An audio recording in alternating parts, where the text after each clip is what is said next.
So there's currently a trend on the Idle Heroes subreddit where people are showing off their free-to-play progress across multiple years of an account, and some of them are as old as 6 or even 7 years old. Other ones like 3 years of progress. So I figured it'd be kind of cool to jump in here and show you guys what that actually looks like for most free-to-play players. Now, some of these people might have quit for a little bit.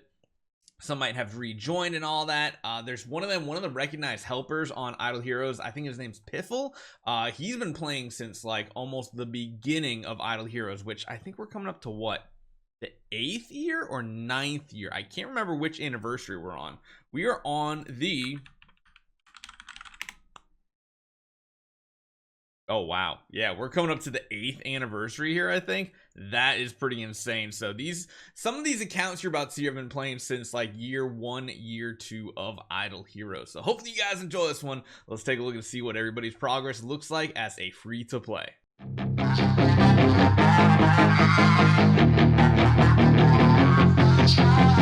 So I figured this would be pretty cool. We have some accounts here that are older than others that are kind of in the mid ground here, but some of them are still really good progress. Overall, you see a lot of these 3 to 4 year old accounts not quite having Destiny transition yet, and that's reasonable because collecting enough cores of origin like we talked about yesterday is not a simple task. And also what isn't a simple task is getting a giant killer hero copy. So you see an account like this is actually pretty solid.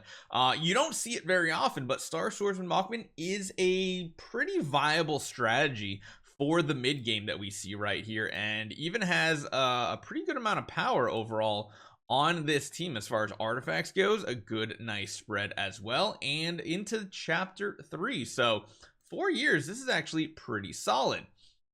The downside here is it definitely feels like the power is, I mean, not really, because you still got the power here and here. This is actually not too bad. Having a main householder Star Swordsman Machman with a secondary Lord of Fear Aspen, actually not that bad. So this one's kind of cool. Nazril, pretty solid account up through chapter 3. I feel like if he had more of a Lord of Fear Aspen account and not a Star Swordsman Machman, he'd probably be further in chapter 3, maybe almost done with it, because we've seen accounts that are similar to this in the past. But yeah, as far as free to play goes, that is really awesome. We have a 3 years one right here. VIP one bought the diamond fund. Yeah, I don't know if this one was technically, oh okay, I see. So this was probably very early on, going for the Garuda build. Not the worst thing in the world. I like the arrow though. Who's this? Monkey Trident was a good one. Okay, so this one is different. So this one is more of a Lord of Fear Aspen account. Good strategy here. I'm wondering if he has the Core of Origin though. Let's see what this looks like. Not the most optimal for slots 3 and 1, but still not bad. Good power investment into the Lord of Fear Aspen. And it looks like everybody's kind of following a very similar status. And yeah, being able to get to 2-5 on full year less than the other account, that's actually really solid. We have another 3 years of playing. And again, if you guys haven't joined the subreddit, jump on over there. They're up to what, 81,000 members. Pretty good. Not quite the subscriber. They're catching up to my subscriber count now, but really cool. So we have another Star Swordsman Machman type account. And this one's interesting because it does have that Hyperspace Hunter Islamok and a Sword Flash. There are a couple other projects being built here. The only complaint I feel like I'd have is there's investment in Stellar Shards here instead of here and here. Because let's be honest, that Aspen is not going to do much on an account like this. Tenant's looking good, even has some decent B-rolls on every single one of them. In Dominator 5, got to 27 in Sealand, which is pretty solid here. Get out of here, AI. We don't need that stuff. Good progress in Purgatory. Yeah, that's what I'd expect pretty much from a free-to-play account. Although, is this free-to-play? Actually don't know if this one is. It is kind of cool to see everybody post all their stuff though, and maybe in the future, oh no, this is actually a VIP 7 account. Okay, makes a little bit of a sense. Not like super powerful, but Good progress, I'd say. Pretty good progress for 3 years of playing. Now, the next one is, where is it? Right here. So this is the Piffle account I was talking about. Piffle's been playing pretty much since the beginning of the game, and I'm going to actually jump into these because these are interesting here. Man, they are very pixelated. So, yet another Star Swordsman Mockman account. It seems like a pretty popular thing, and maybe we need to talk about the strategy a little bit more, because I think a lot of people have fun with the Star Swordsman Mockman strategy. I know I'll agree with that. I really enjoyed it on our free-to-play series, and let's be honest, he has one of the coolest skins in the game. But he's going for, like... Oh, that's interesting. I just realized. I wish he posted more pictures here, because I'd love to see what his tenant situation looked like. It looks like he has a sword flash, but he's not using the Hyperspace Hunter Ilamok in this situation.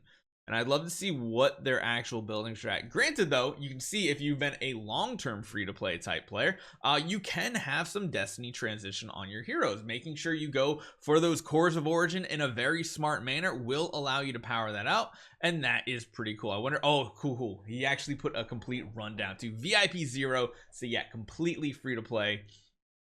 Star spawns close to having them all to level 100. That's the ultimate strategy as a free-to-play. Getting them over 100 is going to be extremely difficult, but getting them to 100 should be the goal, and he's approaching that just because he's been around since the beginning of Star Spawn, which is pretty good. 22 splendid artifacts. His highest ceiling is 33. The cool thing here, right here, this part, this right here, Void Campaign sitting at 611. That is absolutely amazing, and it just kind of goes to show, if you're a free-to-play player and you've been playing a long time, you can have a lot of power progression. Now, getting through chapter 6 is going to be a little difficult. There are going to be some of those waves that are really tricky.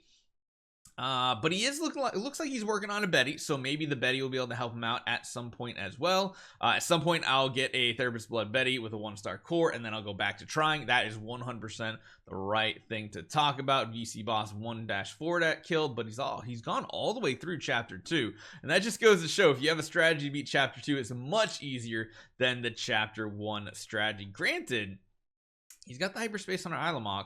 I'm surprised he hasn't made it a little bit further, but Mockman's not the best on single target damage, so it does make sense. He's cleared all the way through Overseer and at 140 in Void, the Void Realms Gate, so that is really, really good. 2 max households, which is really awesome. Treasure Train, that is a very healthy treasure train for a free-to-play account. That is crazy.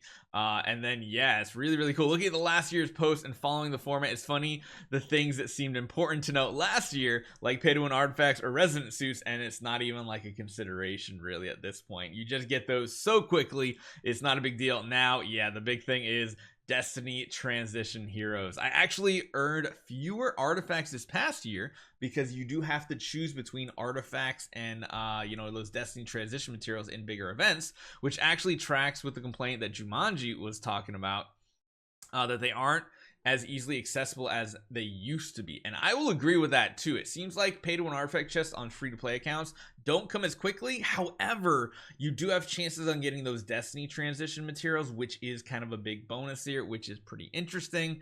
Food production remains similar, about 6-10 stars per month, which is essentially like an E5 hero when you add up all the food. That's really, really, really cool. I like it. That is a really awesome breakdown. And yeah, Jumanji is the other one. Jumanji is an awesome helper on Reddit. Piffle is an awesome helper. That's why they get the cool little tag here. So I figured you guys would enjoy to see what is possible as a free-to-play player. And yeah, Piffle and Jumanji have a lot of good information on Reddit. I think Jumanji, I think he's the one that actually has the the new player guide, or not even just new player guide, but the whole giant guide. It's like it's a book. You can literally read a book on Idle Heroes, and I'm pretty sure Jumanji's the one that headed that up. So definitely take a look at that. You know, it might actually just be in the guides right here. I can't remember. There's one of them, or is this the whole guide right here? I can't remember if it is. But you guys can see there's so much information on here. There's tons of links to different videos, different posts and everything. Really, really good, solid point of information. If you guys like reading instead of listening. Hope you guys enjoy this one. Let me know what your free-to-play account looks like, and I'll see you guys next time.